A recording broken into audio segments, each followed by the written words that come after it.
Is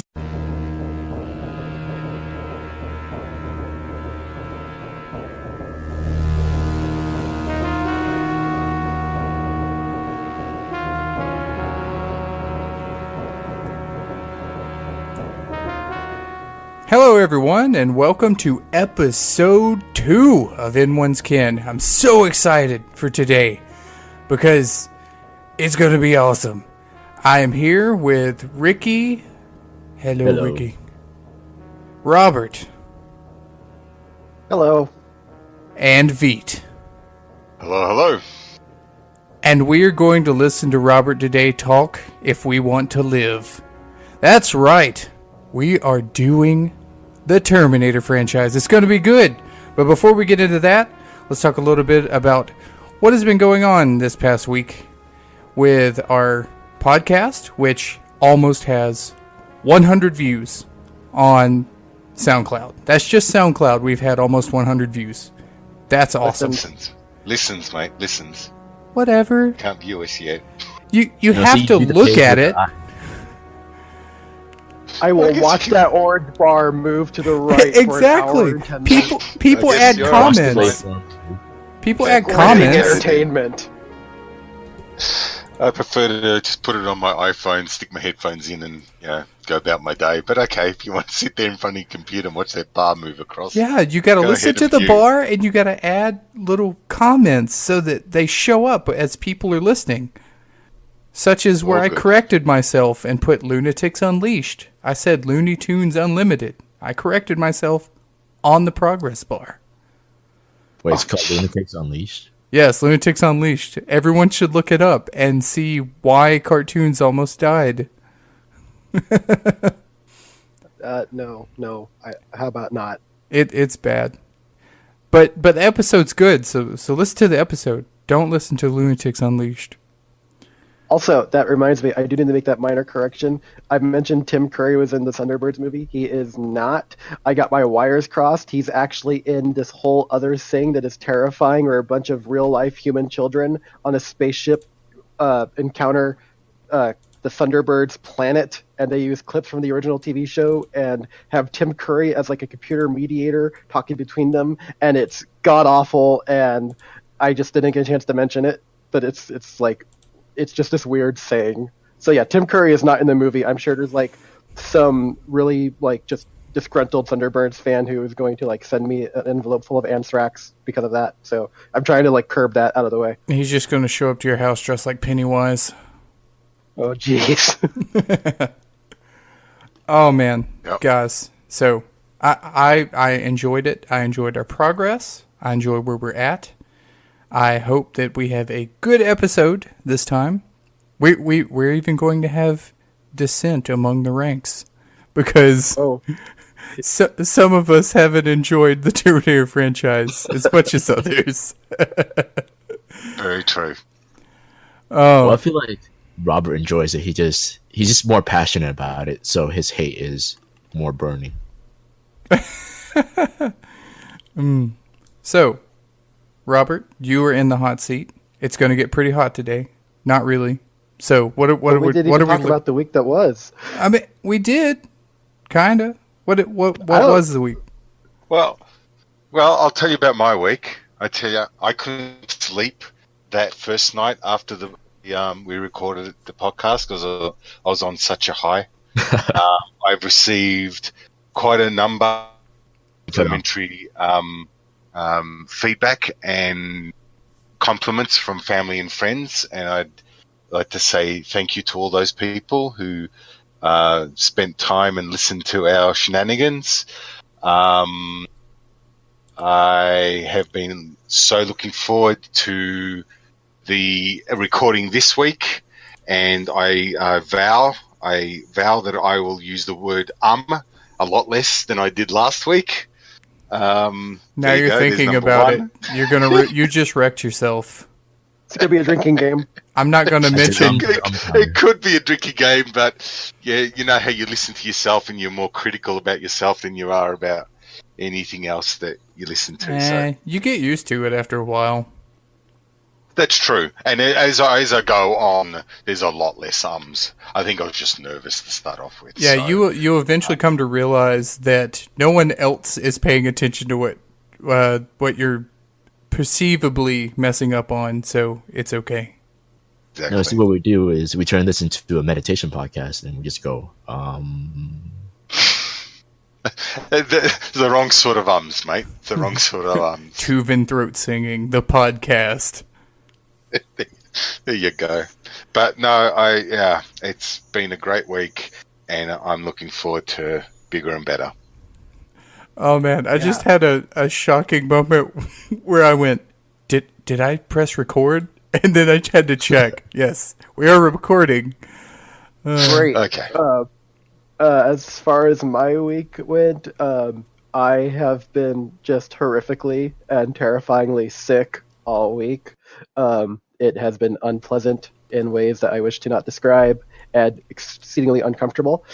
And I am still sick, and I'm going to essentially just push on and get through this through sheer love of Terminator, and then probably just wipe out and go to sleep when we're finished or something. I don't know.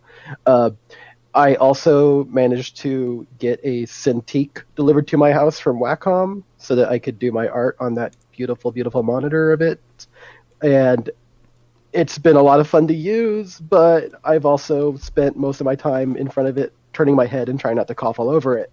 So that's been quite the exercise.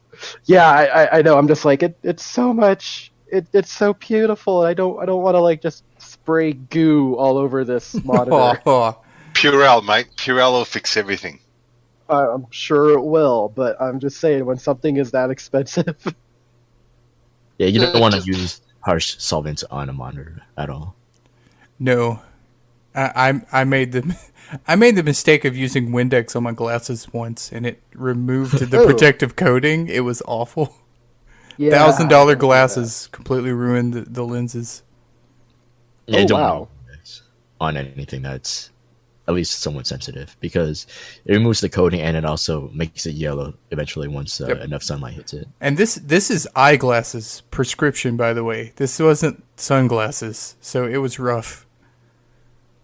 Also, if you are a World of Warcraft fan, spoilers for Chronicles have been dropping. Oh man, And yeah. Oh So my god. good. World of Warcraft is so much better than we thought it was, guys. Like, there actually is a good story to this. When that book comes out in 2 weeks, my mind's gonna be blown. thank you, Chris Metzen. So is They're releasing, Chronicles releasing a book. like retconned lore, or is it new lore? It's both, but it's not so much retcons. They're as trying to make it is, cohesive. clarification. Yeah, cohesiveness, clarification. They're tying all the loose ends together, and it's not a spoiler, it's backstory, but the big kicker is that there's actually a greater threat than the Burning Legion. In fact, the Burning Legion was created to fight against something called the Void Lord. No, don't spoil stuff. Jesus. It's not spoilers, it's backstory. This episode may contain spoilers. Oh, is it ever? Oh, yeah. If you haven't watched all of the Terminator franchise or played some of these games, watch out, all right? Because this stuff is going to start hitting But hard. the Terminator Ricky, your is week? about time travel, so how can you spoil anything? Ricky, how was your week? My week has just been hella busy for the past 2 weeks, actually, because I've been trying to move all of my guitar equipment from my somewhat professional studio into my room so I can both record and like play games and be on the internet at the same time. You're trying to create the perfect bachelor cave. Yeah, my perfect man cave that has access to the internet and also my recording gear. I And need to be able to record and play games at the same time. and then sleep.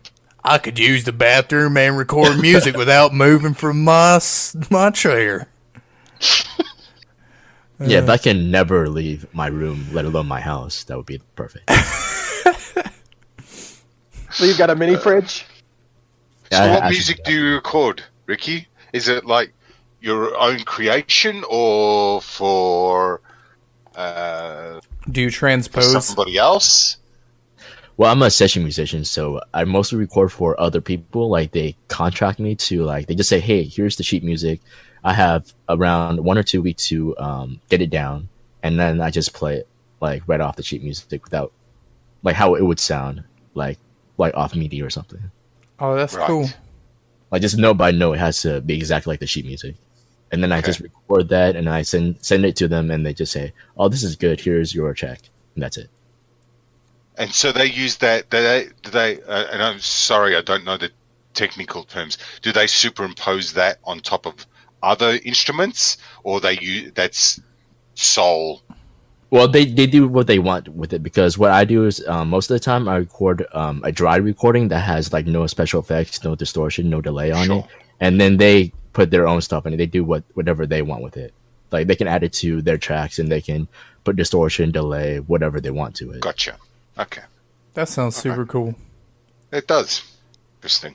So I guess I'm supposed to talk about my week.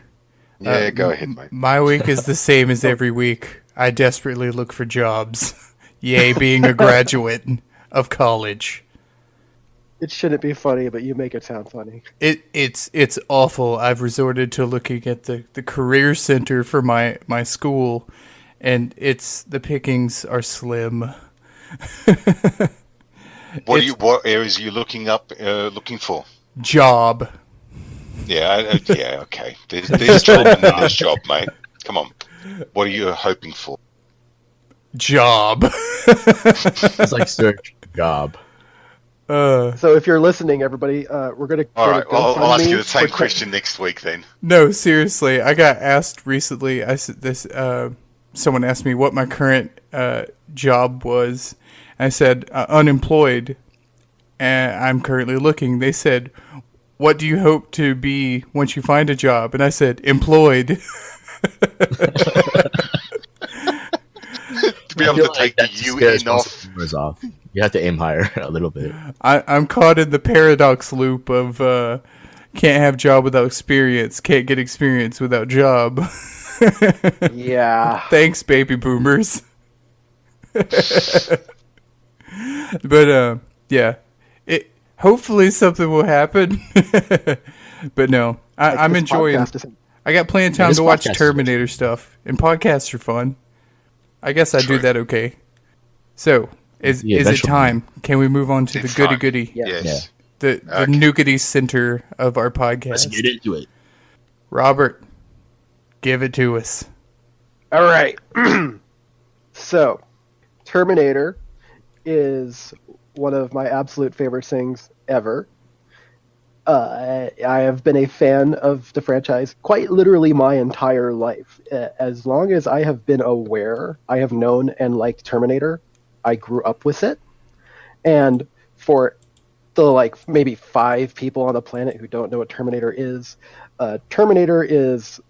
the story of a machine intelligence called SkyNet. And I like to tell this story from the point of view of the robot, essentially, because it's like the one glue is SkyNet. SkyNet is a computer program developed by the U.S. military to oversee all defense initiatives and to basically wage war if it should occur. SkyNet, however, is super intelligent, becomes self-aware, and effectively decides, hey, if I'm self-aware, humanity may consider me a threat to them, so I will be a threat to humanity and wipe them out immediately. And it overrides all the nuclear launch codes and kills everyone. They have this thing called Judgment Day, 3 billion people die. And then it starts to somehow build an army of machines that it uses to hunt down and kill and round up into concentration camps the remaining humans for processed extermination. This leads to a man named John Connor forming a resistance against the machines, and they basically kick Skynet's butt.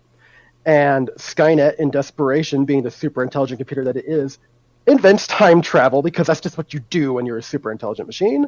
And it sends back a machine called a Terminator, which is a metal endoskeleton with Arnold Schwarzenegger coated on top of it, and it travels back through time to kill Sarah Connor, who is John's mother. The Resistance sends a man back in time named Kyle Reese to protect Sarah, and Kyle is kind of in love with Sarah for creepy reasons that we will get into, and she's okay with it because she's being chased by a giant, angry Arnold Schwarzenegger robot, and this in turn makes her the mother of John Connor with Kyle as his dad. It gets very timey-wimey, if you will, but it is the franchise that fostered my love of time travel, the apocalypse, just, desperate wars of extermination, just bleak, dark futures, all of it. It is just this absolutely insane franchise. The ideas are all solid, and it's an amazing first movie. And then after that, it kind of is, things happen.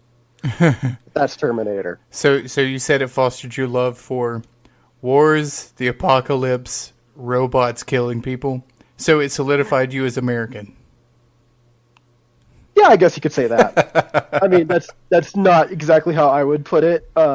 I mean, in a fictional sense, I tend to really gravitate as a result of Terminator basically being like part of my DNA towards all of those stories where it's like time travel. I'm there. I love time travel stories, and not because of Back to the Future, which is also a good time travel show, but because of Terminator. Like, Terminator is what made me think, wow, the possibilities. This can be really cool.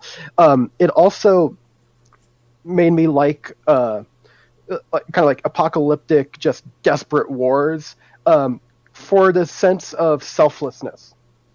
Actually, I mean, it's a little bit of like imagination on my part, but looking at, especially in part one, Kyle Reese has these flashbacks. He has these memories where he remembers being in the future, which is kind of a fun phrase to say. And he the visions that he has are just the bleakest, most terrifying things you can imagine.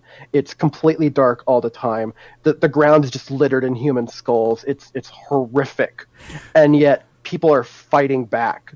They're fighting for each other. They're trying to live, and I've always liked that idea of, in the face of just overwhelming, unspeakable horror and just devastating odds, that you band together and you basically fight back because the only other alternative is the extermination of your entire species. And it's like, what greater, what greater thing could there be to lay down your life for than the continuation of your people? So I mean, the future war is something that I've always had a fascination with. Which meant that Terminator Salvation had a lot hanging on it, and I will talk about that later. Yep, we gotta get to the first movie first. yeah, it was something else, but yeah, just that sense of bleak apocalypse and fighting back against that. I've always really liked that. I'm working on my own story, for example, and a lot of that same sort of feeling I want to capture. I mean, it's also partly why I like The Matrix, for example. Matrix was kind of like Terminator cranked up to 11 in many respects. With same kind of storyline. The opposite end of the spectrum.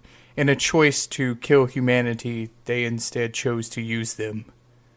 Yeah, but it's still, pseudo benevolent move. Post-apocalypse. Yeah, it's a terrifyingly post-apocalyptic future. All of humanity has to band together because they're all in this together. All hands on deck. It's one of those great things. I've long joked that the only thing that would ever bring humanity together as a species would be something that we could all band together and kick its ass. like we wouldn't have time for racism or sexism or anything like that, because it'd be like, you see that guy? You see that thing over there? Kill that, because it wants to kill us. Also, there's a lot of other themology too. Terminator really made me appreciate like the warnings of technology. I mean, do you really hand over everything to an AI and say, have fun with that? Because SkyNet just takes over and removes all human equation from its decisions, to the point where it decides that humanity would be the threat to its continued existence. And as a result of that, I've always kind of grown up with this idea of, you've got to be self-reliant. You have to have you can't just hand everything over to something that someone else has built. If you don't know how it works, if you don't know how to use it, you should probably educate yourself and understand that. And it's weird that Terminator really engendered that in me at like a very young age. But I think it's funny because in reality, we have this thing called future shock, where there's a point at which technology reaches that people don't understand how it actually works. And funnily enough, there's a Terminator game called Future Shock. Oh yeah, I'm going to bring that up. And I always thought it was interesting because the AI was super advanced and became self-aware, but the technology that it designed was very direct and was just a simulacrum for humans. You would think it would be like the Matrix and become super crazy advanced that you just couldn't fathom the direction it would go. But I always found it was so interesting that it would just become human. Well, I've always thought that was one of the interesting things where, like, you look at Terminator, it only is human in order to infiltrate and destroy other humans, right? Otherwise, the machines are all very non-human looking. Also, same thing with the Matrix. The machines become very non-human looking because there's no need to conform to the human form.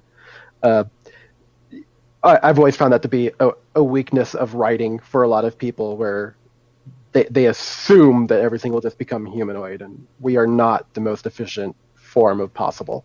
No. Once you remove the need to eat, sleep, walk, have eyes, attached to your brain, all that stuff, all of a sudden you don't necessarily need to be a biped. Yeah, exactly. But yeah, I mean, the theme... That'd be cool. The theme, though, is more of a humanity as a monster kind of thing, where we create our own demise. Our own minds can create the most horrifying thing ever. An unblinking, we had to build the nukes. Yeah, exactly. We had already developed the tools for the machines to destroy us. Right, and even the third Terminator film, I mean, you go to where Brewster is, his science lab, and they're developing all of the machines that SkyNet's going to take and improve upon. Like it's all right there. Like we had to build all of it for SkyNet. We have the technology. Yeah, and that is an important aspect of it, is this whole idea that in a sense, in the Terminator universe, we kill ourselves. Skynet is the proxy for our own idiocy in a sense. Yep. And then it all just changes directions with the second one. Well, yeah. So let's break it down, because I'll talk about part one and what's so great about that film, and why I feel that the entire franchise after part one is kind of a derailment onto itself. So part one establishes our setting and the stakes and everything else that goes along with it. Kyle is sent back in time to save Sarah from the T-800 that is played by Arnold Schwarzenegger. And the T-800's only mission is to kill Sarah Connor. However, it doesn't know who Sarah is, or it doesn't know what she looks like or who exactly it is. So it goes to a phone book, looks up Sarah Connor, finds 3 names, and starts killing them. Effectively, it's a slasher movie. This big, unstoppable person just appears and starts killing people indiscriminately through a phone book. And, if it were any other genre, it would just be a slasher film. Sarah Connor is, the final girl, even right up till the end of the movie. But when Kyle comes back and comes back to protect Sarah, he's sent back by John Connor, who is his son, and he doesn't even realize this because he's going to father John with Sarah. Yeah, he doesn't remember that part. Yeah, well, that's. I'll just jump in. I mean, look, I So I saw 2 before I saw 1, and I won't talk about 2 just yet. So we'll talk about 1. You're right. It is a great way to set up the storyline, the premise, time travel, which you mentioned the timey-wimey thing, and I totally agree. I have an issue with time travel movies. But here's I enjoy time travel movies, but the problem is I sit there and start picking holes throughout the whole thing, right? Because you see a problem, oh, that's easily fixed. Just go back another 2 minutes. You see a problem, you go, oh, that can't be fixed because you just time traveled. Yeah, I think a lot of that has to do. You're actually jumping ahead though of the point, because I agree with you, but that is why Terminator 1 is so interesting because, to cut to the chase, SkyNet creates itself and John Connor creates himself. It's a stable time loop, because John Connor sends his dad back in time to save Sarah from the Terminator. Skynet sends the Terminator back in time to kill Sarah. But when Sarah and Kyle destroy the Terminator's remains, its chip and some other parts of it are taken, and from that, Skynet is developed. Now, in a vacuum, this is okay. It is paradoxical because you don't know where they come from, and I can actually argue time travel theory forever. And one of the things that I could argue, and that the first movie pushes pretty hard, is you have already changed the past. Think of it this way: any and all time travel that will ever happen has already occurred. The timeline that you and I live in right now is already one that has been fostered and formed by all time travel that will ever and has always occurred. It's done with. It's all predetermined in a sense. Not that it's predetermined by fate. Individuals have free will and free choice, but it's just you're going to make the choices you're going to make, and in the case of a time travel story, that's going to naturally lead to the time travel events. The time travel events occur, and they naturally lead to people making their choices, which lead to the other time travel events. And eventually you have a stable timeline that represents all time travel. It has all occurred. It's funny. And I think the reason why, because it's interesting, time travel is one of those topics that you just can't let it, the audience never lets it get away with the problems that other types of story arcs can get away with. And it's always been so fascinating because I thought, why is it that time, why does that cause such a big problem? Why is that the one thing that no matter where it's presented, people get really super critical about it, right? I haven't seen any kind of time travel situation in fiction where it doesn't get picked apart super critically. And I think a lot of it has to do with the fact that we just don't know. We don't know. We don't know. We don't know that. We don't know the actual the science behind it. It drives us crazy that people presupposes things happen when we in real life have no idea. We can only conjecture about it based on the observations we have currently. And it's hilarious. What's up? It is hilarious. I was going to say, consider that physicists are trying to figure out why it is that time is the only force in the universe that goes in one direction. Yep. Yeah, it's impossible, like physically, to go back in time, but it is possible to go further into the future. It's funny because, like, if you look at chemistry and stuff, you have entropy because everything wants to be in a state of chaos, whatever is the lowest form of energy. And so you have entropy. But scientifically, we can use chemicals to make entropy go in both directions. So scientifically, if you drop a glass and it hits the ground, there is nothing that says you can't make it reverse and come back together. But we just can't do it, even though we know it should technically be possible.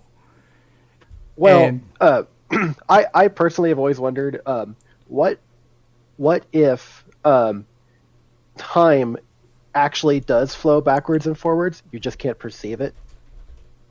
I mean, that because imagine if time travels backwards, then all of your synapses would go backwards with it, and you would not actually be perceptible of that because all you're doing is absorbing data, not redistributing data.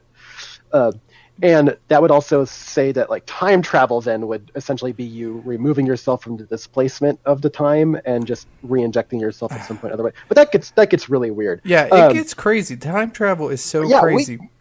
We can go. Oh, dude, I've spent way too much time in my youth thinking about this. I'm obsessed with time travel because of Terminator. I think it won't be. I think time will still be super criticized until in real life we actually figure out what it is. Because when do we want time travel? When do we want it? It's irrelevant. Yeah, it's so weird. I mean, we could spend all day talking about that. I just wanted to mention that the closest we have to understanding something new about time is that an experiment was done where the results of the experiment were the scientists detecting themselves in the future affecting what was happening to their present. They caught themselves, and I always remember to bring it up, but I always forget to actually find the experiment. It was hilarious. They freaked themselves out because they realized time moves backwards to meet the present. So, yeah.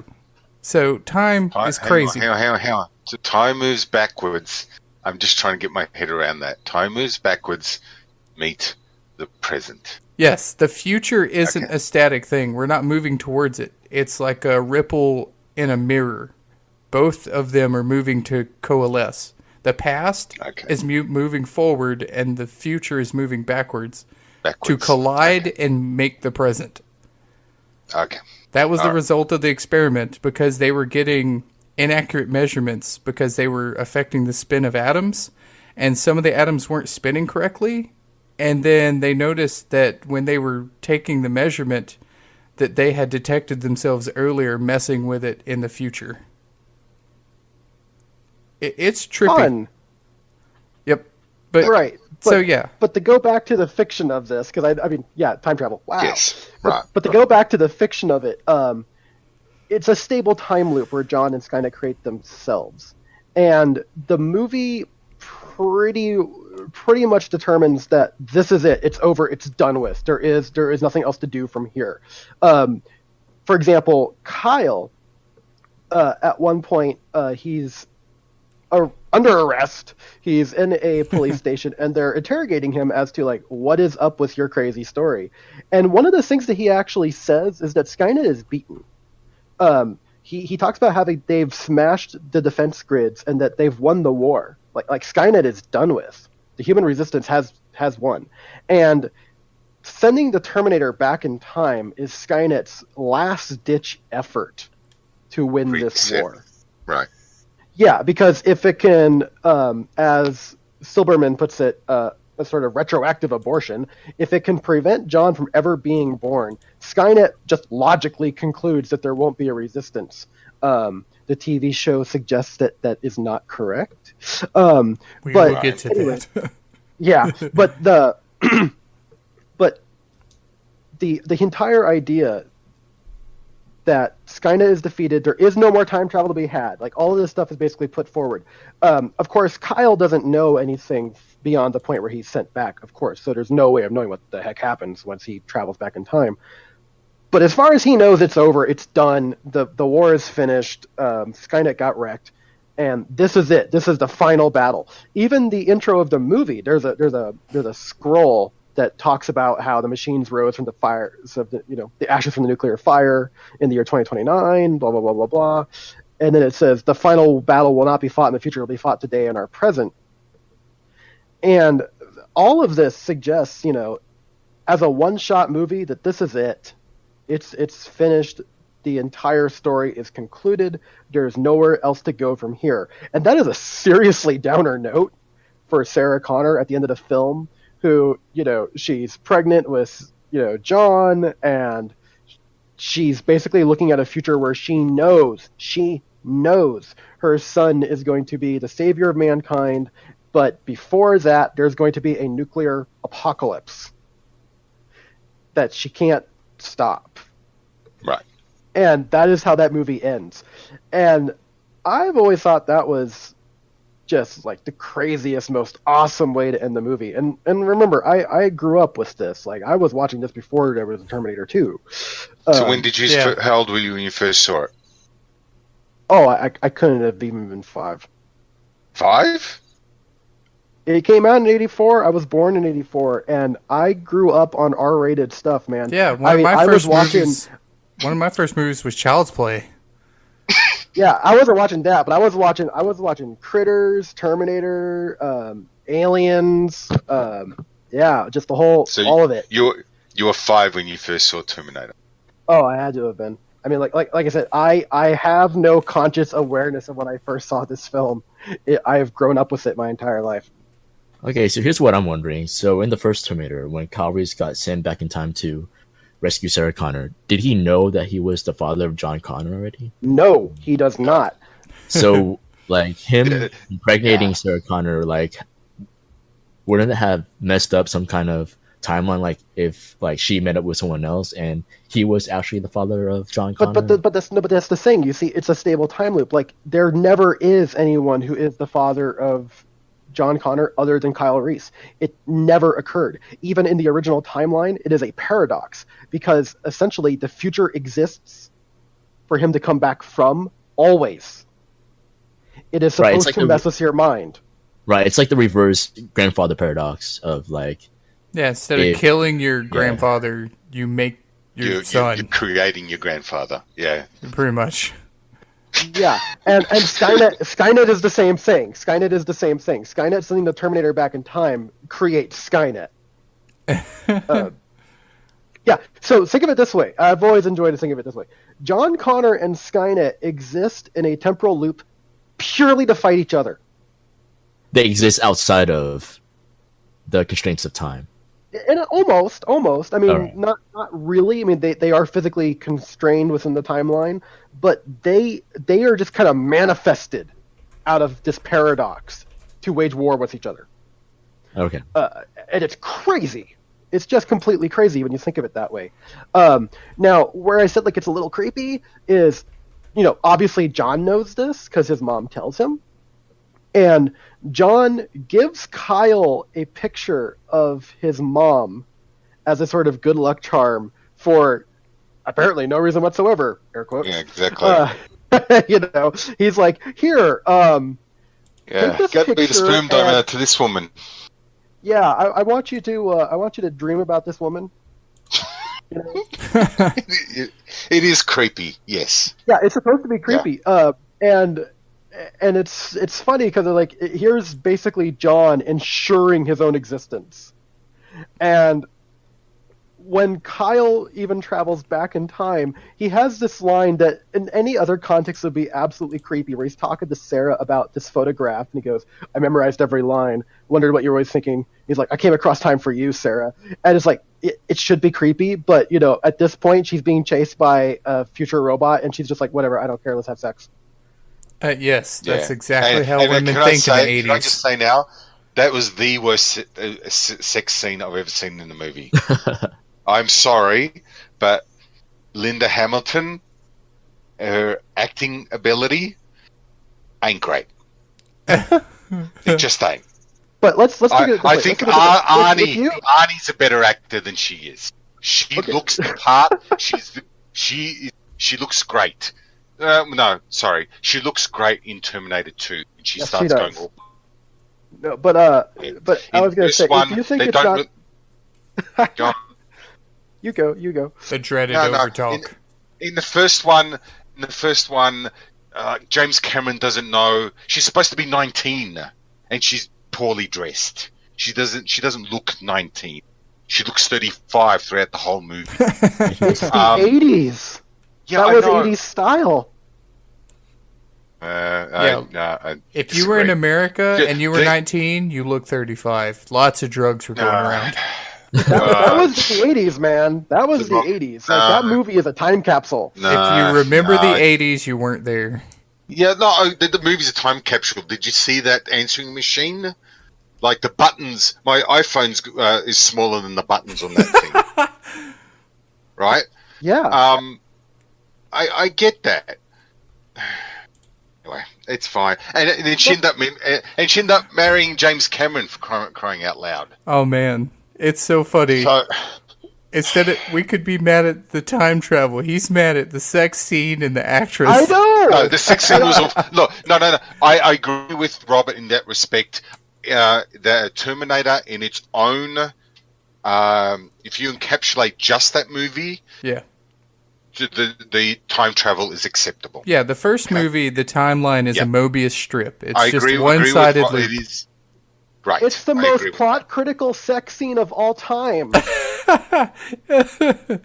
It's just awfully filmed. It's awfully edited. I'm sorry, but I'm looking at it going, what are you trying to do? Make babies? That's not the way you make babies. I'm sorry. Oh, man. Not since The Room has naval love been so filmed. Anyway. So, that movie, oh my... Did we really just bring up The Room? He mentioned worst sex scene ever. I'm pretty sure The Room's is worse. I'm not saying it's the worst. That it's bad. I'm sure there are worse. If you've never seen The Room... no, I haven't seen The Room. Oh, man. Okay, you know what? You're a better human being for that, but you need to destroy yourself and see Today's tangent is brought to you by You're Tearing Me Apart, Lisa. Oh, Okay. God. I feel like that Picture the- section was like kind of intentionally toned down, so like they know that kids will be watching that movie somehow. Somehow. I feel like back then, like The kids watched R-rated R-rated movie movies. of a Kids robot watched- killing everyone. Yeah, kids watch. But it's RoboCop, R-rated. kids watch No, Terminator, kids watch- there are no kids unless you're Robert's parents, who obviously don't pay any attention to what your 5-year-old is watching. Look, not only oh, no, did they I totally watch... It's a rated R movie. Look, not only did I watch Child's Play, I owned a My Buddy, and the thing that protected me from the monster under the bed was Stripe from Gremlins. I was weird. Thanks, Mom Yeah, and but, Dad. but Gremlins is PG.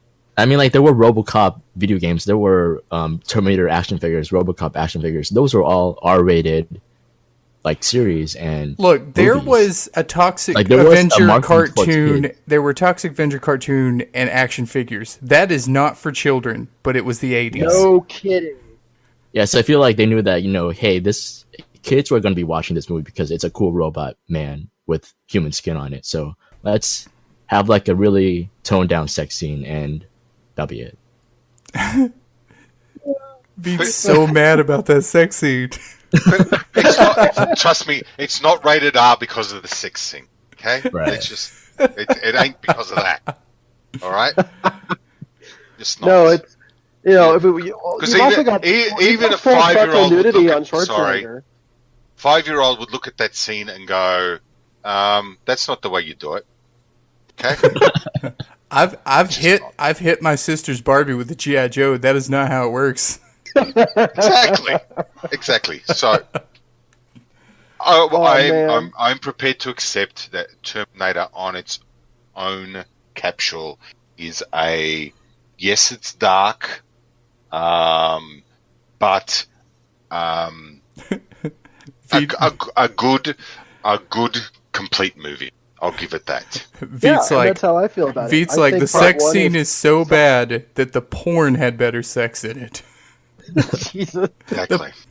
this is gonna go places.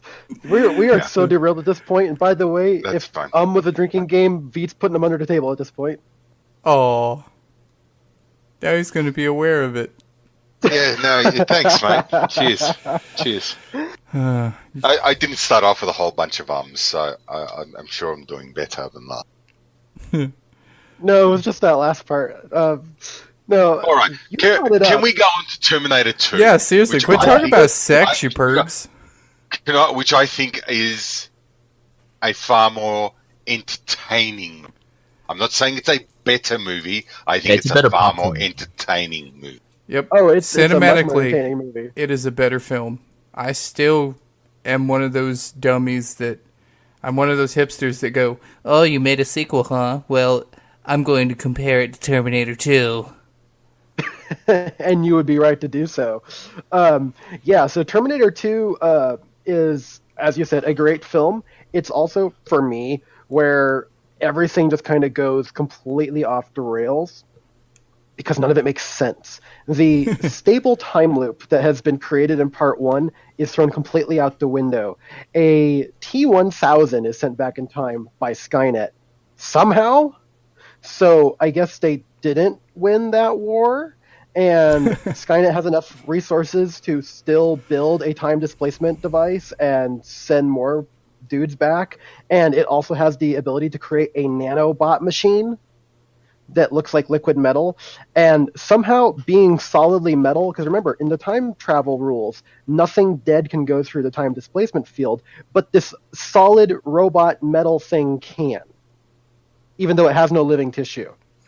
Okay. It can just come through the time machine. Because At the same time, the Resistance has managed to get their hands on a T-800 that looks exactly like the original model from Part 1, and they've reprogrammed it to protect John Connor and do everything that he says, and they send this back in time, too. Now, I have a couple of questions about this. If you are both able to just send dudes back in time, why aren't we just sending all kinds of shit back in time?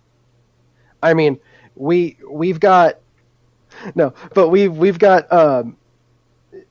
apparently, in Part 1, they took over Skynet's time travel machine in order to send back Kyle.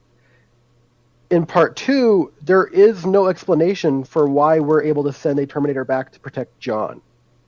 You can almost make the assumption that we have our own time travel machine at that point. And that Skynet has its own. You're saying both parties had their own time travel machine? It's the only real logical explanation. Otherwise, the idea that you're just taking over Skynet time travel devices and sending something back and blowing them up, because that doesn't even make... So you take over Skynet's time travel, and you also happen to have a Terminator that you've captured at the same time, and you've reprogrammed it. I mean, the reprogramming of this Terminator, that has to be an effort. I mean, you have to capture this thing alive somehow. You have to stun it, electrocute it, overload it, something. You have to know the programming and rewrite it. And that is an undertaking, and they send this thing back. It's almost like they were able to get this machine, and then they had all this time to set it up, and then send it back on their leisure, knowing when to send it back to. This also raises some interesting questions where it's like, okay, so Skynet, you have developed a T-1000. Pretty awesome. Why don't you send that crap to 1984? Yeah, exactly. Absolutely. So 2 weeks before. 2 weeks before. There you go. Yeah, exactly. So it's as soon as Part 2 starts happening, everything is completely bonkers. The time travel has just completely gone off the deep end, and now we're in anything can happen territory. And do we ever? In fact, the whole point of this movie is that we assume, having killed Miles Dyson and destroyed Cyberdyne, defeated the T-1000, and then had the T-800 destroy itself in the process, that we have actually stopped the creation of Skynet and prevented Judgment Day. That's why the movie is subtitled Judgment Day, because we're supposed to have actually won the war in the past by preventing the conflict from ever happening. Bright future ahead of us. And that doesn't make any sense either, because how can John Connor exist? Now you're asking questions? Yeah. You're a little late to that party, man. No. After... It makes sense to Part 1. I mean, after Terminator 1, Skynet would still exist, right? Part 1 is just how John Connor would still be alive, because... Yeah, because Part 1 creates them both. Eliminating Skynet. Part 1 is making sure John Connor exists, right? Right. So, Part 2, it would still make sense that Skynet still exists in Part 2. No. The thing is, though, is that in Part 1, it's established that the war is over. I thought Part 1 was just that John Connor survives to ensure that humanity has a fighting chance. Oh, okay. No. It was a trump card. Oh God, why did I say that? Triggered. It was a trump card that Skynet sent a Terminator back to kill the mother of the resistance leader. As in, they've encircled the building or wherever SkyNet is. They're getting ready to blow the satellite up or whatever. And so it does a last-ditch effort. It's already lost. So it thinks it can circumvent losing by destroying the woman who gives birth to the man who defeats it. So when Kyle Reese goes back in the past, it's over. Where he came from, it's over. They won. Yay. The credits have rolled, pretty much. Right, exactly right. So Terminator 2 is kind of superfluous. Like, it shouldn't be happening, but it does happen. Now, the fact that it happens is where things start to get really, really interesting for the greater Terminator canon, if you will. The events of Terminator 2, we learn in Terminator 3, have not prevented Judgment Day. They've only postponed it. Judgment Day was pushed back, which kind of makes a sick sort of sense, because you can't prevent the development of technology. I mean, that's insane. I mean, what does Part 2 wind up being? Part 2 is 3 people and a machine attempt to halt the progress of technology. Here's the thing, though. The entire event that predicates this is the idea for SkyNet functions off the philosophy that any sufficiently complex thing will become self-aware. So it will happen no matter what. No matter how many times you stop the event, there will be a point in the mythos of this universe that a computer will eventually become complex enough to wake up. So it's going to happen no matter what. Right, and that's what Terminator 3 tries to push forward. Although Terminator 3, again, it's like, so SkyNet sends back one machine, the female TX, and the Resistance sends back one robot, another T-800. And it's like, why are we only sending back one guy at a time? I never understood that either, because exactly. Now, in the original script, supposedly, for Terminator, the Resistance actually did send back 2 guys. There was another guy with Kyle, but he materializes in the middle of a building and dies. Ow. Terribly. Yeah. But that's removed. Yeah, that's removed from the script, especially since, later on in Part 2, it's established that the time displacement bubble destroys all matter around it to, ensure a safe transportation of the passenger. Yep. But it's always bothered me that they do this, that there isn't multiple individuals, multiple this, multiple that. Why is SkyNet sending piecemeal entities back through time? The headcanon that I created for myself was that the displacement field could only jump back a set number of years. Like, the first movie, 2029, is the year that the Transformer and Kyle comes from. They land up in 1984. So I always kind of just assumed, all right, so can it only go back 35 years? Maybe. No more, no less. Oh, maybe because it's a computer, it doesn't know that there's time before then. I think it would. Though. No, because look at it this way. Apple recently had a problem where people's phones were breaking. It's because the Unix code still had the original code that said time began in 1970. So no, I remember that. If you had an underflow, it would think that the date was billions of times older than the universe could possibly be, and it couldn't store the number. So it could be possible that it can only go back, its data only exists back to the point of its origin. But then it could never send anyone back to 1984. Right. Because but what I'm saying is it's a sentient program that's able to rewrite itself, create new entities, craft new ideas. Once you start going into the supplemental material outside of the movies and the TV show, SkyNet gets really creepy. The problem though is that in its methodology, it isn't efficient. It's horribly inefficient. No, it's not. Oh. It's really not. So and it's easy to assume that if it think my thinks the iPhone's most more efficient killer is a human, that it could possibly just not have the data for the past. It Because- is possible. I was just saying the thing with it, the way that SkyNet operates, is it feels like the movies past part one just play on formula, right? Yes. There's always one attacker, one defender, and this is where as I was saying, as much It's as I very love chess. Terminator, yeah, I love Space Terminator, but time chess. yeah, but it's frustrating. It's just frustrating because once we have time travel, why aren't we doing more with it? And frankly, that's why I really liked the TV show.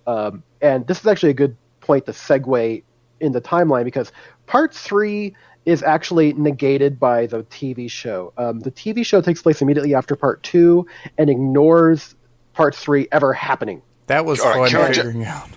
All right, let me jump in here before we get onto the TV show, and just give a less.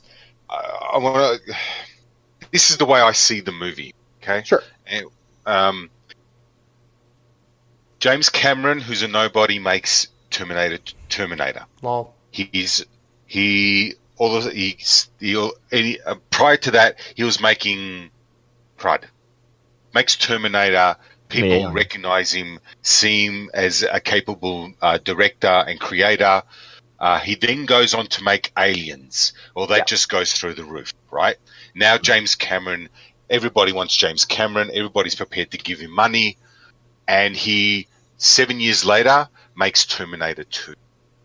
He has the money.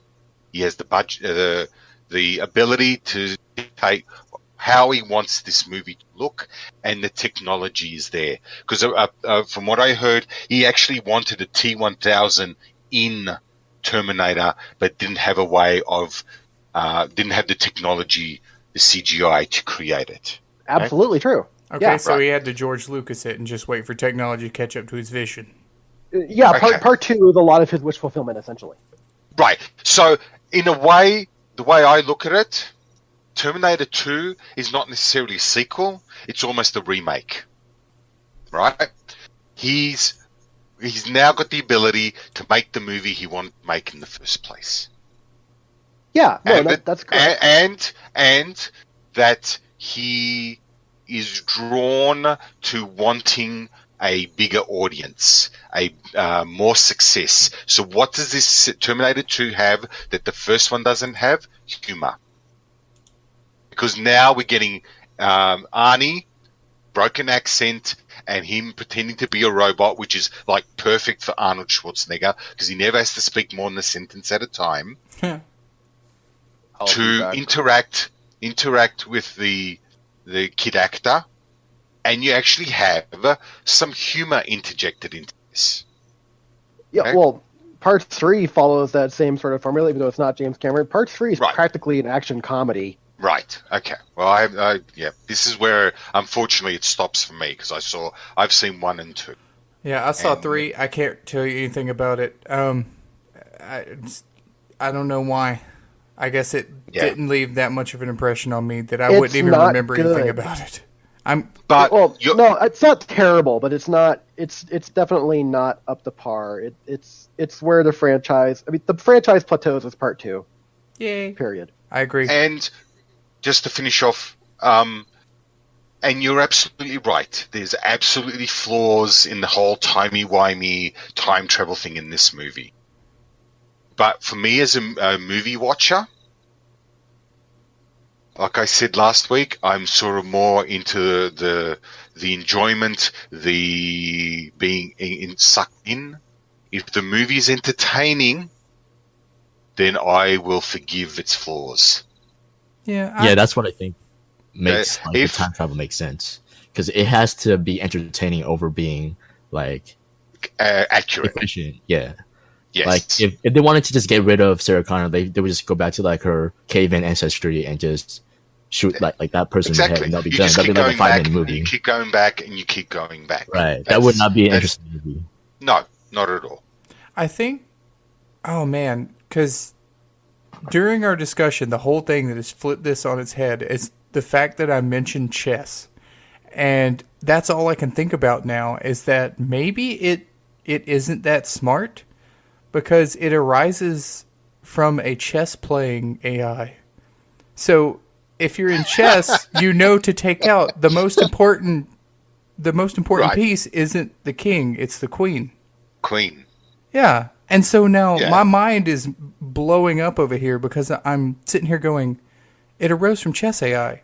It only That's knows to play chess. Yeah, Its according rules, to the TV show, it came from chess. yeah, it's constrained. That's why it doesn't do the obvious things, because it's functioning on a limited set of rules. All it knows is the rules are this. This woman gives birth to this guy who grows up and beats me. So the only logical move is to go kill that woman. And that's as far as it can go. Yeah, Yeah. but even that makes sense initially. Like for part 1, that makes sense. Past that, it starts attacking John directly. Yeah, like Terminator 2 is it attacks John. Terminator 3 is it attacks John. No, John. I'm wrong. Terminator 3, it doesn't even attack John. Terminator 3, it doesn't know where John is because John is off the grid. So it starts sending, the TX goes back in time to just kill off all of his lieutenants. Which is hilarious because while the lieutenants are the targets, the T-800 is sent back in time to protect John and not the lieutenants. It's like, wow, disconnect. All right, so now we can go on to the TV series. No, we And have to talk about the other 2 movies, which by the the- mere I fact, think those The are- TV show By takes place the- at this point. Yeah. Chronologically, it's now it's a TV series. oh, okay, 'cause the other so 2 we're movies going haven't happened chronological. We're going. Well, Sure. in both respects, yes, because timeline-wise and Oh, wait, it came out in production-wise, 08. the TV show, yeah, the TV show happens now. Salvation hasn't occurred yet. Okay. So the TV show basically wipes out part 3 from continuity and takes place right after part 2. Because part of the reason they wanted to do this show is because at the end of part 2, Sarah and John are in a fascinating situation. They think they've prevented Judgment Day. Obviously, they're wrong, as we're going to find out very quickly. But they think they've prevented Judgment Day, and she doesn't know what to do. I mean, Sarah is a woman who's lived her entire life with impending doom over her head, and suddenly she doesn't have that anymore. So she doesn't really know how to function. Also, they're wanted by pretty much every law enforcement agency conceivable, because they are essentially domestic terrorists who blew up Cyberdyne. Right. So they're in a really fascinating place at the end of part 2, where they are the heroes of humanity, and yet they are also like America's Most Wanted. And the TV show takes this concept and tries to run with it, although, oh gosh, the hiccups that show has when it first starts out. But the main thing is the TV show actually extrapolates on all of the things I'd always wanted Terminator to explore, which is the fact that we have time travel. And it's the fact that we have all this time travel that causes just shenanigans. It turns out SkyNet in the TV show, at least, and we'll pretend that the TV show is canon for all things, and I'll get into that in a little bit later, but it turns out that SkyNet is actually sending Terminators back in time not just to kill targets, but to set itself up. There are Terminators that are gathering material for future use and storing it away for SkyNet to find later. There are Terminators that are ensuring that certain things like network surveillance grids are installed throughout the Los Angeles area so that it will have, the eyes and ears that it needs to wage the war. There is all kinds of crap going on that Skynet is up to in the present day. The Resistance is also sending people back to fight against Skynet's efforts. So there is just a big battle going on throughout all of time. The Resistance has even sent people back into the past to build time machines that allow them to go back to the future. So there's even fluidity of movement between the past and the future, and theoretically also for the Terminators as well. So the show just goes into these crazy, crazy places and starts exploring the absolute ramifications of all of this. And it does so brilliantly in the second season. The first season, it's got problems, a lot of problems. It is a problem. Yeah, but once the writer's strike happens, which makes the first season only 9 episodes long, but once the writer's strike happens and the show comes back for season 2 and it reformulates itself and gets on a proper track, way better show. So much so that it's one of my favorite shows, period. Some of that's probably the Terminator fanboy in me, but on the whole, it is a good show. And it explores just all kinds of stuff, especially the idea that, like we were saying, SkyNet is developed from a chess machine. That is its base programming. It's not the only part. That's its base program. And other people are trying to gain access to that because SkyNet has, in one way or another, informed them of its existence and kind of told them, hey, you need to do this so that I'll exist. It gets really crazy. The amount of war by proxy that's going on in the present day between SkyNet and the Resistance. And I loved watching the ramifications of this. They started going into string theory, for example. Sending somebody back in time changes things, and then if other characters come back in time, they're from a different future. It actually got to the point where there are 3 different futures minimum in the TV show interacting with the current day of the television series. And now you're really getting timey-wimey. Oh yeah. Yeah, it gets really weird. And see, that's the thing. It sucks that you don't get to really get into that in the first season. And like you mentioned, a lot of that had to do with the writer's strike.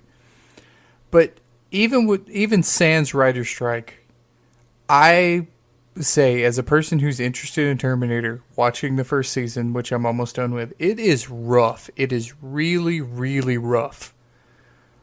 And I agree with you. Actually, as a big Terminator fan, when I was in San Diego Comic-Con and I saw the posters and the advertisements, this was the first time I learned of it, my initial reaction was, oh no.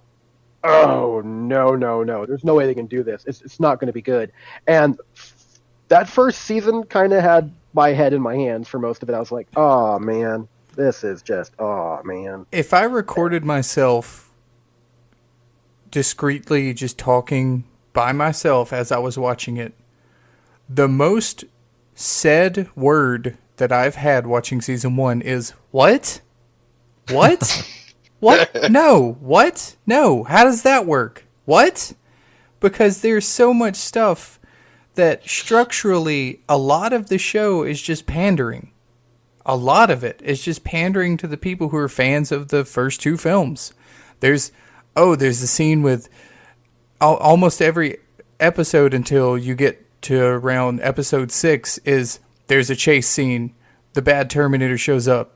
They shoot at it. It does nothing. They hit it with a car. That affects it. So then they run away. And this whole movie has lots of callbacks. Come with me if you want to live. Which is fine. That's fine. Because that's one of the more famous lines in cinema. Sure. And so they have these scenes where the Feminator, who is the good Terminator. Wait, no. She's her name. She's played by, her name's she's Cameron. Played by Summer Glau. Go figure. Her name's Cameron. Summer Glau. Yeah, Summer Glau, which she's my favorite character. But a lot of it is just, it is formulaic. The episodes are very formulaic. The things that they try and do are very small. The hooks on the plot are very small, and because the rest of the episode is very formulaic. The Feminator does robot things because she's a robot and she doesn't understand people. The Terminator guy does Terminator things and then gets hit by a vehicle. It was all very hard to watch, and I wasn't having fun with it, and that sucks because I want to have fun with it. I think the reason I'm so upset by it is because I want to like it. Because I like the people involved. I like the actors, the actresses. I like what they want to tell me, but I don't see where they're going with any of it. It doesn't feel like there's no structure to it. I feel like I'm watching the Terminator version of Lost, where they go, each week we're just going to do mysterious stuff and try and add drama. And you are practically an echo chamber for how I felt watching that first season. And But okay, but looking back now, do you think you are more forgiving of the show because of everything else that's come along? No. Because you sound to me like you wax lyrical about the show, but you've just agreed with everything James said about why it sucks. Because it's only relevant to season one. Yeah, because season 2 is where it. Yeah, but season 2 is only nine episodes. No, season 1 is 9 episodes. Yeah, season 2 is 22. Is 22. Yeah. Okay. All right. But okay. What makes it so bad is that trying to get through this first part, it is an actual labor to get through, because the majority of the time, a lot of the stuff that's driving the events, it's superfluous. They have lots of events and scenes that have nothing to do with anything, and then anything they set up is undone by something else in the show, such as they're trying to find this guy. They're trying to find the guy who creates SkyNet, because someone creates SkyNet, we got to find this guy. So they break into this hideout, find out that because there's resistance fighters that are sent to the past, and they have a hideout. Well, when they get there... Did they do that in Terminator 2 already? Huh? Did they do that in Terminator 2 already with Miles Dyson? Yes. So this is just another pandering? So they go to this hideout. All the resistance fighters are dead. So there's a safe. They open the safe. There's a database of people who they think create SkyNet. But then when... Is it Derek Reese? Derek, yes. When he shows up, they show a flashback of him in the future, and he already knows the guy that they were looking for.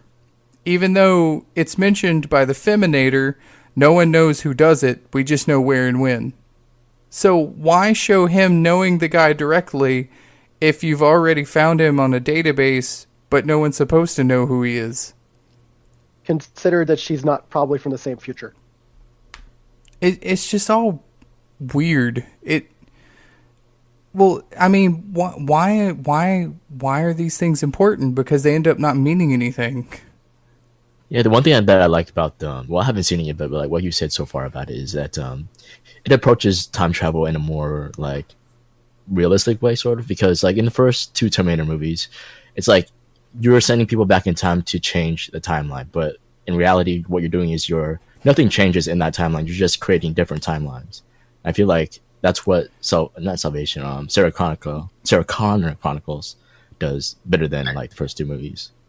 Yeah, it does it better than the rest of the franchise. Actually, that's partly why I like it so much. It explores ideas that the movies only hint at, and does it very well. There's a sequence in the TV series where, because Derek Reese is Kyle Reese's brother and thus John's uncle, but he has a girlfriend from the future who also gets sent back in time for other reasons, and she sees this guy, and she's like flipping out because this is a person who in her future captures Derek and tortures him because he's a traitor who works for SkyNet, which is another thing I liked about the TV show too, because they explored this idea that there are actually humans who work for SkyNet. And Derek is very confused by these claims of hers. What are you talking about? Captured what? And so they go through the whole motions. They capture the guy, they torture him. He won't talk and tell her the things that she wants to hear. So she actually goes and rounds up his younger self and tortures the younger version of him in front of him to force him to talk. And he finally does. They kill him once they get the information they want from him, yada yada. But the thing is, Derek doesn't remember any of this, and this is when Derek starts to realize she's not from the same future that he's from. See, Like, him coming back in time and changing the things that he has changed has also changed the future. See, that's what's so frustrating to me about the first season, is that the first season is very direct. It's very ham-fisted, and there's no subtlety to it. So when was the writer's strike? Because that sounds like writing to me. It was, yeah. Season 1 was when the writer's strike happens. Okay, all right. Only 9 episodes because of that. Okay, I'm looking at. I've never having seen it, though. I have heard people compliment the TV series. Obviously, they're complimenting season 2. Oh yeah. Looking at the IMDb website, I see 3 faults with this whole series. A, the writer's strike, which we've. 2, the name. Sarah Connor Chronicles. Ricky stumbled on the name, and when I first heard it, I'm going Chronicles, Connor Chronicles. Yep. So it suffers from its name. And lastly, while it was a Warner Brothers production, it was shown on Fox, and we know by many examples that Fox does not give TV series enough time to develop. Nope, they're the Guantanamo of broadcast. Oh, absolutely. Okay, so they probably decided after the first episode of season 2 they were going to cancel the damn thing, and didn't wait to see what the outcome of a full second season was and how popular it was and what its rating was. They probably decided well back when that they were going to can the show, because that's what Fox does. Because I mean, like, you look at, like, even the IMDb website, for example, the show as a whole has a 7.7 rating, and then you look at like the season 2 final 3 episodes. Like season 2 has a 9.2 rating on IMDb. Yep. Like, people are like, "Wow, that was good. It's very good." I can't wait to reach it, because man, am I tired of season 1. Yeah, and it gets better. Well, look at it this way. Okay, so they have an episode where at the beginning of the episode you see Sarah and John as a child, and they're in like South America or something. But the entirety of season 1, they will not leave California. They can go anywhere in the world. They show in flashbacks that she has taken him around the world to hide. They just chill out in California because... Well, you realize... No, sorry. Correction. California. Okay, we're just going with the whole Terminator. California. So can Rob go back to explaining why humans would want to work for SkyNet? Because I think that's a good parallel between the Terminator and the Matrix movies. Because if you don't, it kills you? I mean, like... Yep. Because like there the was reward that he get for working with SkyNet. You're right. Yeah, because I skipped over that. Because the guy basically is found by Terminators and offers to work for SkyNet in exchange for being treated properly and not being systematically exterminated, because he has something that he can offer. And I can't remember off the top of my head what it was. It was something about teaching the robots how to be more human. Teach the robot women how to love. Sure, we'll go with that. And he performs his job adequately, and SkyNet rewards him with a mission. He goes back in time to do something for SkyNet, and he gets to stay living in the pristine past of humanity's triumph, right? Like the height of our civilization, if you will. And so for him, it's a win-win. Skynet gets something out of it. He gets to live in a place that's not a hellhole. And that's why you work for Skynet. And I thought that was a great twist on things, because like none of the other materials ever touched on that idea. Yep. Yeah, I think that's what I liked about the first Matrix movie, because that's the same deal that Cypher went through, where he instead of fighting the Resistance outside of the Matrix, like he would rather work for the agents and stay in the Matrix and not fight the Resistance war and just live in like blissful ignorance inside the Matrix. Right. Exactly. I think it's funny. I don't understand at the point at which you can time travel. SkyNet just needs to go back during the time of the dinosaurs so that humans never actually encounter them, and then we end up with Cadillacs and dinosaurs. That's right. We go straight from dinosaurs to the T-800. There you go, done. But it still needs people to build it. A world of Arnies. No, you just send it all back. Just not one at a time. Just send it all back. Just all right. Wait for the meteor. The day after the meteor hits, just send all the T-800s back. All right, so let's talk about the third. That's why I said. Let's talk about the third movie, and I will try desperately not to fall asleep. No, there's nothing to say about the third movie. The third movie is just it happens. It's kind of pathetic. The TX has an orgasm when it finds John Connor's blood on it. It's a stupid movie. I was very unhappy with that film in many respects. Also, it apparently has the ability to use nanites to create driverless cars out of regular vehicles just because. Just something. SkyNet is Google. They're using their car technology. Yeah, I guess so. But it's just bad, terribly bad. But why, if Terminator 2 was so successful, and I was thinking about this earlier, can anybody think of a more successful sequel? No. Not better. I can think of technically better sequels than the original. Yeah, probably Terminator 2. If you're looking for a more Terminator successful 2, sequel, and this is totally serious, the highest grossing rated R movie until Deadpool came out was The Matrix Reloaded. Right, and that was because of the hype of the first. There's no escape. Yeah.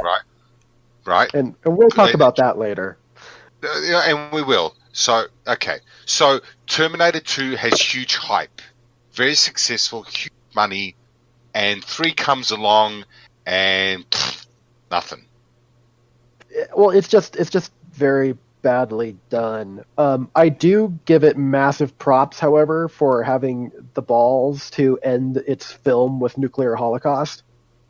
Other than that, it is just kind of a by the numbers, pretty lame, and it's more interested in being comedic than being, highly intense, high stakes action drama that like Terminator 2 was. Right. But anyways, the TV show ultimately does get canceled, which is a terribly sad thing, and it gets canceled right before Terminator 4 comes out, which is completely unrelated. Like, it wasn't canceled for that.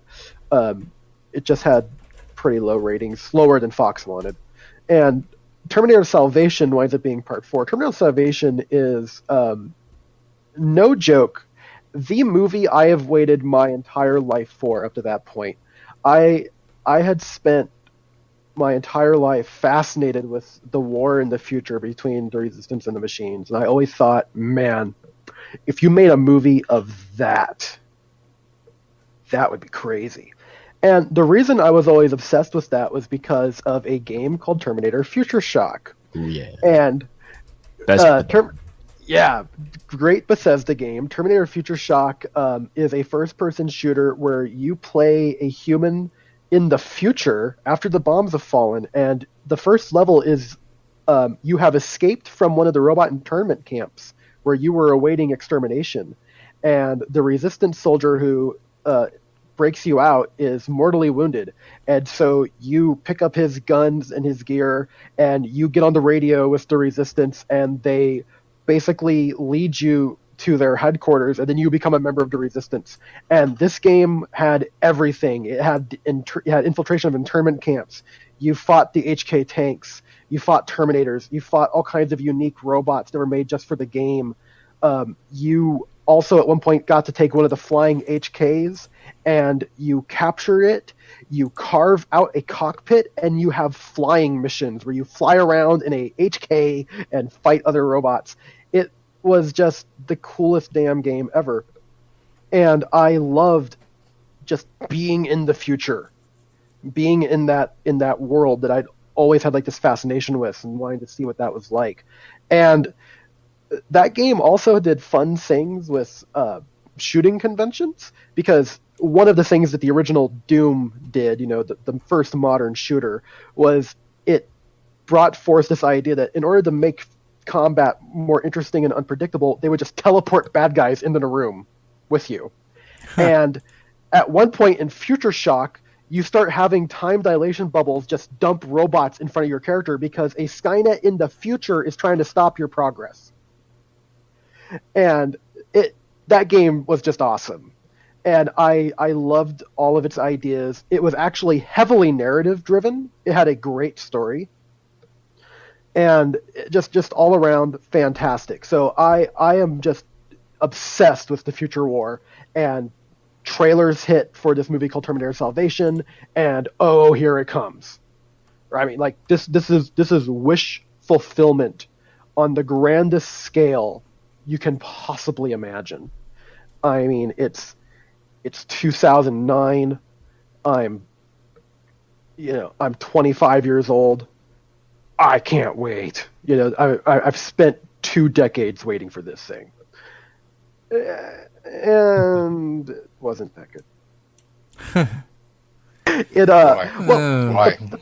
The problem is, here's the thing. The movie is not about John Connor. The movie is about a guy named Marcus Wright. And Marcus Wright's story starts in the present day, right now, and he is on death row for the murder of a police officer. And as he is about to be killed, he signs this medical release to Cyberdyne Systems. And we fast forward to the future, and he is on an operating table in some sort of subterranean factory as resistance soldiers led by John Connor, played by Christian Bale, of all people, are infiltrating this facility to blow it up. They destroy the facility, and Marcus Wright awakens from this event. And already you should be going, well, what the heck, right? I mean, so this guy is he's killed in the present day, and then he wakes up like 20 years in the future. I guess if you're a Hollywood executive, you're going, oh yeah, that's a great hook. That's amazing. And meanwhile, I'm just sitting there going, well, the only possible outcome is this guy's a robot. And sure enough, he is. In fact, it's not even a spoiler to say that, because it was spoiled in the trailer.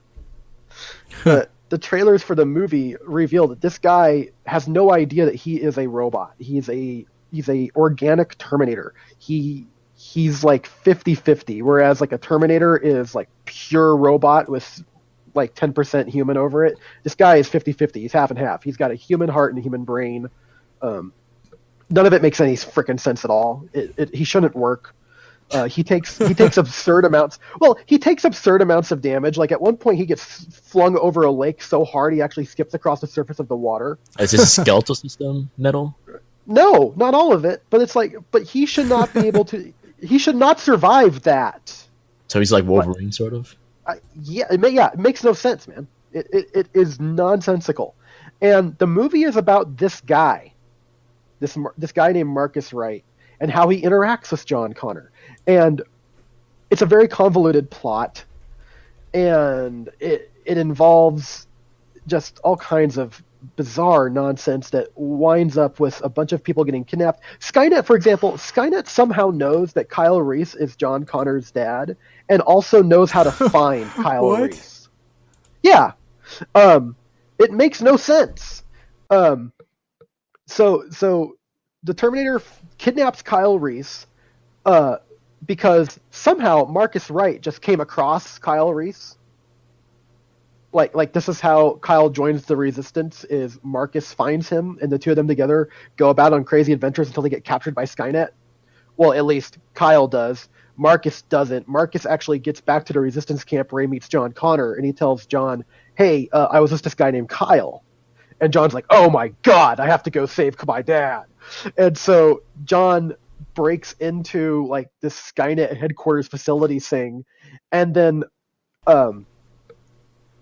Marcus follows him in, and there's a computer monitor where there's like an iPod evil version of SkyNet that taunts Marcus for successfully bringing John Connor into the belly of the beast in order to be killed.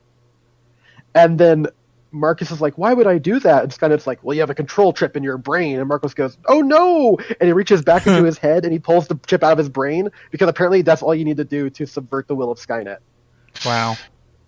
It's a bad movie. And it's entertaining. It's not horrible. There's actually a scene with these robots that are motorcycles that is like the coolest thing ever. These robot motorcycle Terminators are awesome. You can watch the clip on YouTube if you don't want to watch the movie, but it's just great. This great highway free just chase, but it doesn't make any sense, and I was gravely disappointed because, as I said, I very literally waited my entire life up to that point for this movie. Now, is that movie worse than Genesis? I would say they're about par.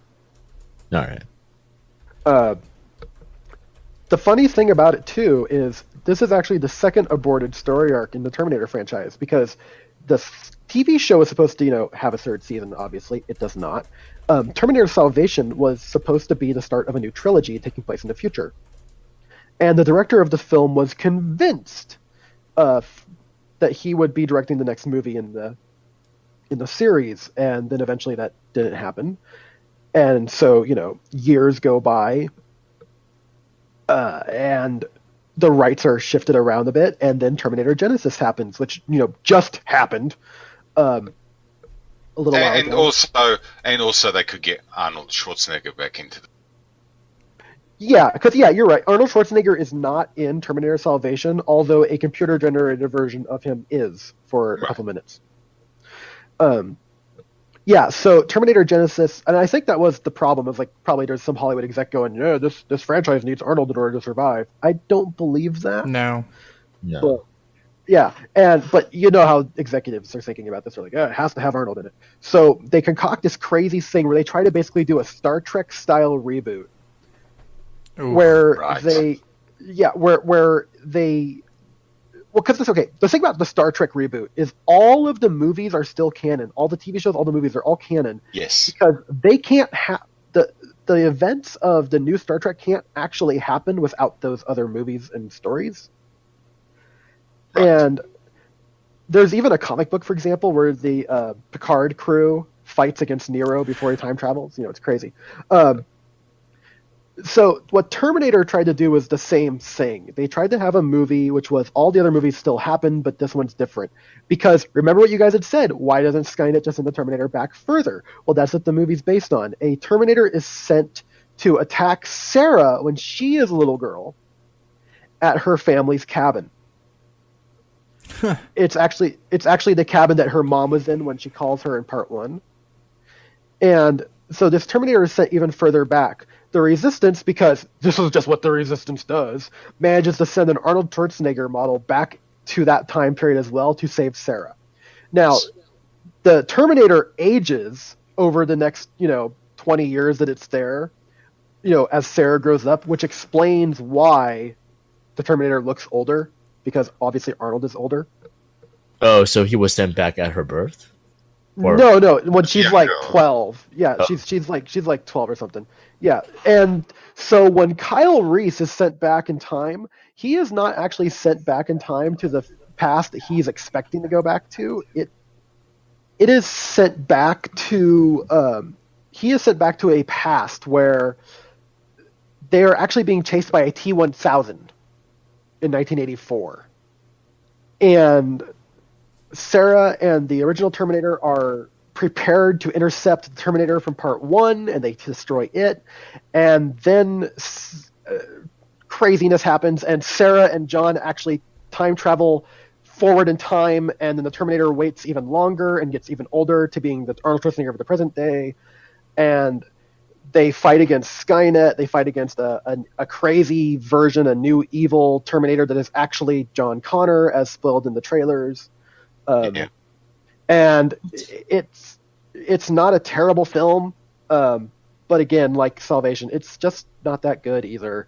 And it also was supposed to be the start of a new trilogy, but because it underperformed greatly, it will likely not go any further than that, despite the fact that there is a post-credit stinger. So, Oh, really? yeah, it was also supposed. It's supposed to be 2 more movies after this one. They'd already written them. Even Please, they had God, plans. no. They had great plans. Please stop. So, I saw the trailer, okay, for Genesis. I was at the cinemas. Can't remember what we were watching. And sure enough, Terminator trailer comes up. It's 5th one. There's a picture of old Arnie in it. And I'm going, yes, Terminator, Arnie's back. This is going to be so great.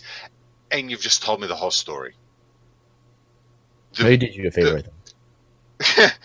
The part of the reason why this movie suffered is because it was a terrible trailer. Now, Oh, yeah. it may not have been exact story, but the trailer had a beginning, middle, and end. So I walked away from that 2 minutes of a trailer going, "Oh crap! I want to see Arnie back as a Terminator, but you've just told me the whole story. What's the?"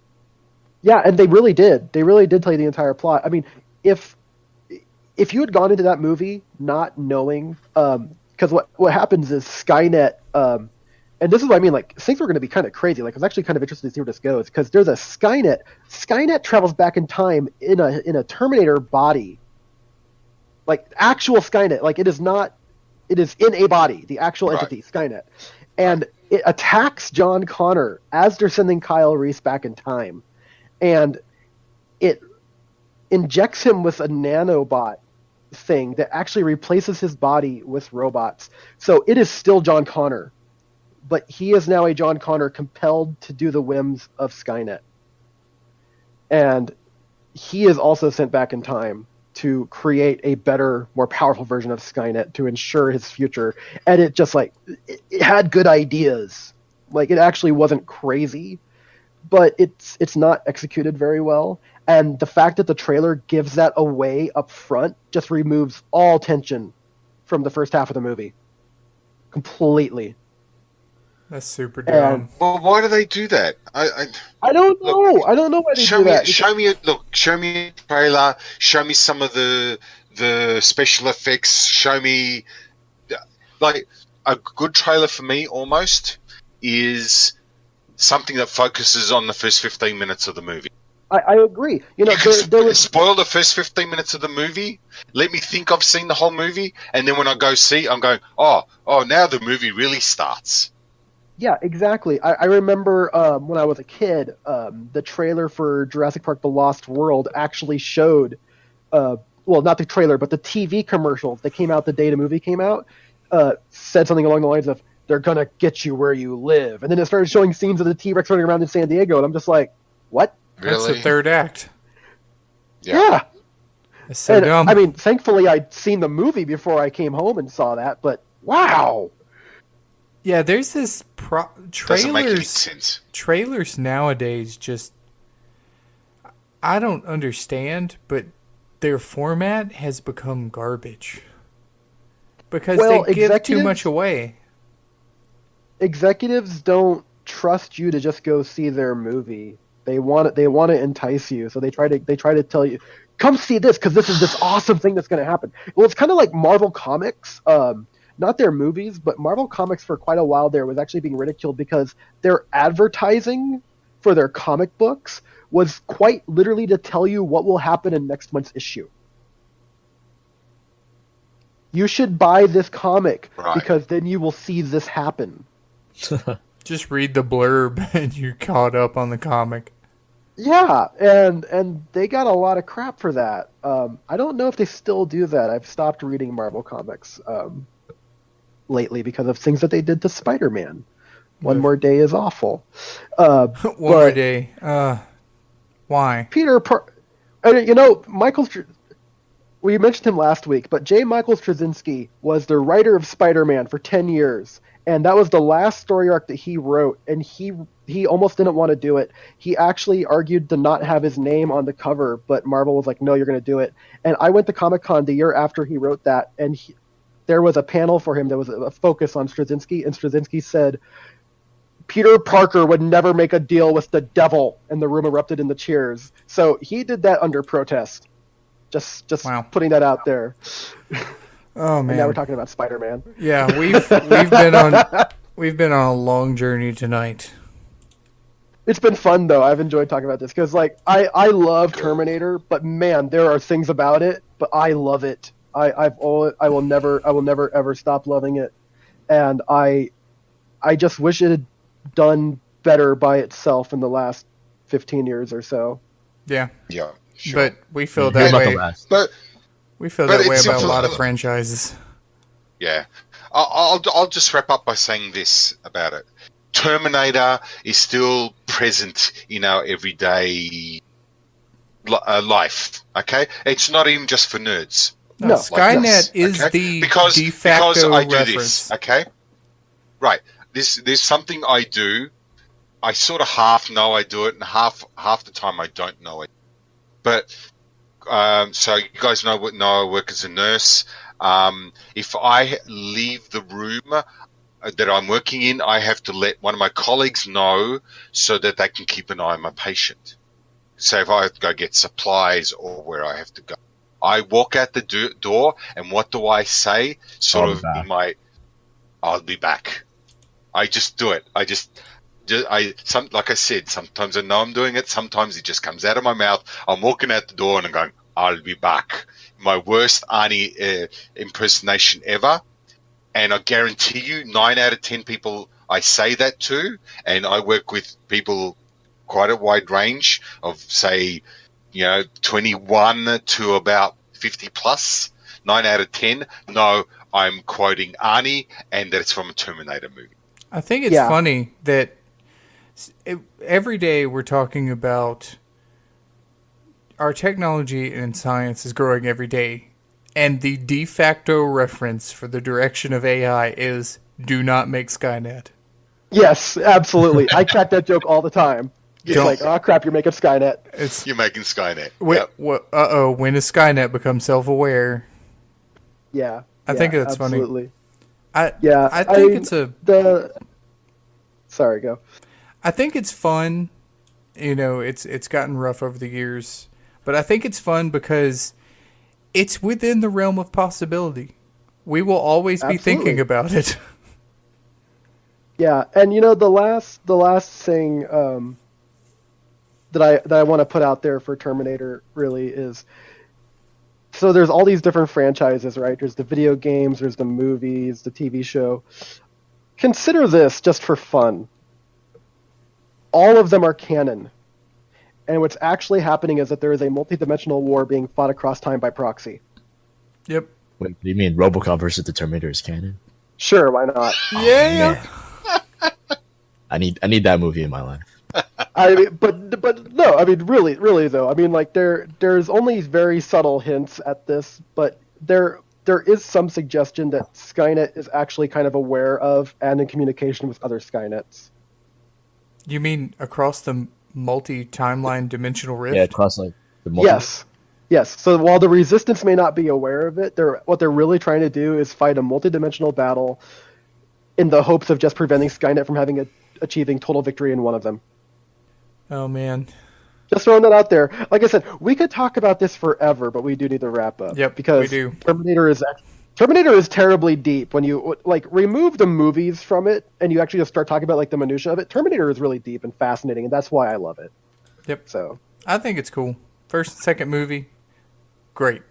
The TV show, I don't know. Hopefully I'll get to season 2. yeah, you'll have to give us an update.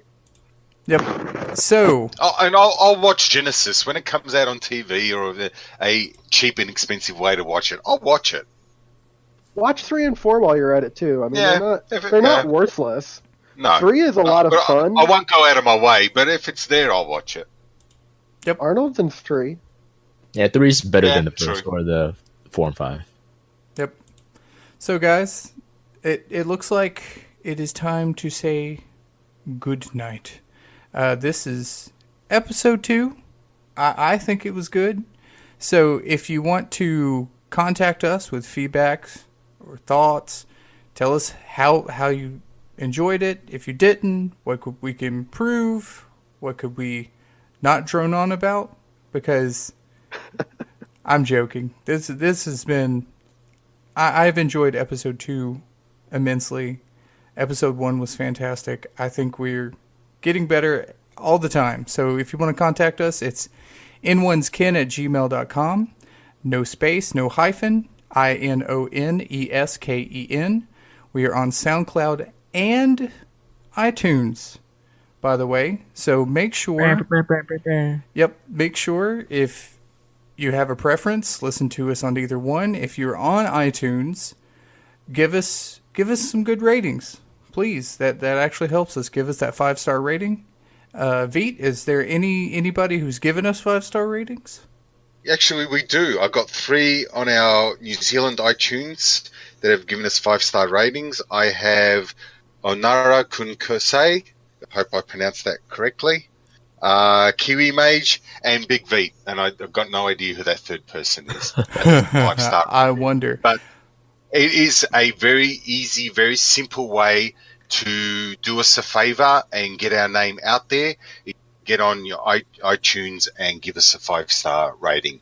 It helps get our name further up the list and for people out there to sort of stumble across us and have a listen.